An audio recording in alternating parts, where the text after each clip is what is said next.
दिनों में आने वाली विश्वकर्मा जयंती पर एक कार्यक्रम हम लागू करेंगे। इस विश्वकर्मा जयंती पर हम करीब 13-15 हजार करोड़ रुपया से जो परंपरागत कौशल्य से रहने वाले लोग, जो औजार से और अपने हाथ से काम करने वाला वर्ग है, ज्यादातर ओबीसी समुदाय से, हमारे सुथार हो, हमारे सोनार हो, हमारे राजमिस्त्री हो, हमारे कपड़े धोने वाले काम करने वाले लोग हो, हमारे बाल काटने वाले भाई बहन परिवार हो, ऐसे लोगों को एक नई ताकत देने के लिए हम आने वाले महीने में विश्वकर्मा जयंती पर विश्वकर्मा योजना लॉन्च करेंगे और करीब 13-15 हजार करोड़ से उसका, मेरे प्यारे परिवारजनों, जन औषधि केंद्रों ने देश के सीनियर सिटीजन, देश के मध्यम वर्गीय परिवार को एक नई ताकत दी। जिस संयुक्त परिवार में अगर किसी को एक डायबिटीज जैसा हो जाए 2-3 हजार रुपया दवाई का बिल स्वाभाविक हो जाता है। हमने जन औषधि केंद्र से जो दवाई बाजार में 100 रुपए में मिलती है तो 10 रुपए, 15 रुपए, 20 रुपए में दी। और आज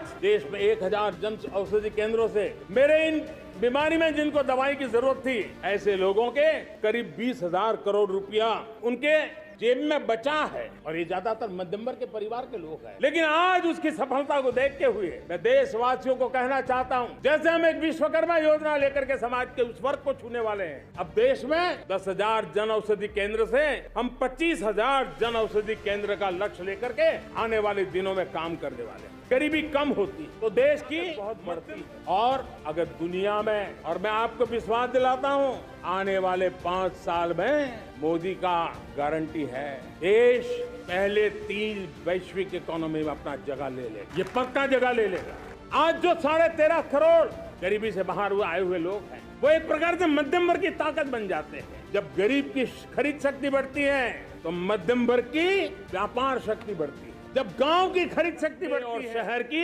आर्थिक व्यवस्था और तेज गति से दौड़ती है। और यही इंटरकनेक्टेड हमारा अर्थ चक्र होता है। हम उसको बल लेकर के आगे चलना चाहते हैं। मेरे प्यारे परिवारजनों, शहर के अंदर जो कमजोर लोग रहते हैं, बिना घर को मुसीबत रहती है, मध्यम वर्ग के परिवार अपना खुद का घर का सपना देख रहे हैं, हम उसके लिए भी आने वाले कुछ सालों के लिए एक योजना लेकर के आ रहे हैं। और जिसमें ऐसे मेरे परिवारजन जो शहरों में रहते हैं लेकिन किराए के मकान पे रहते हैं, झुग्गी झोपड़ी में रहते हैं, चाल में रहते हैं, अनऑथराइज्ड कॉलोनीज में रहते हैं, ऐसे मेरे परिवारजन अगर अपना मकान बनाना चाहते हैं तो बैंक से जो लोन मिलेगा उसके ब्याज के अंदर राहत देकर के लाखों रुपयों की मदद करने का हमने निर्णय किया है। विश्व कोरोना के बाद अभी तक उभर नहीं पाया है। युद्ध ने फिर एक नई मुसीबत पैदा की। आज दुनिया महंगाई के संकट से जूझ रही है। पूरी दुनिया की अर्थव्यवस्था को महंगाई ने दबोच के रखा है। हम भी दुनिया से जिन सामान की जरूरत होती है लाते हैं, तो हमें सामान तो इंपोर्ट करते हैं।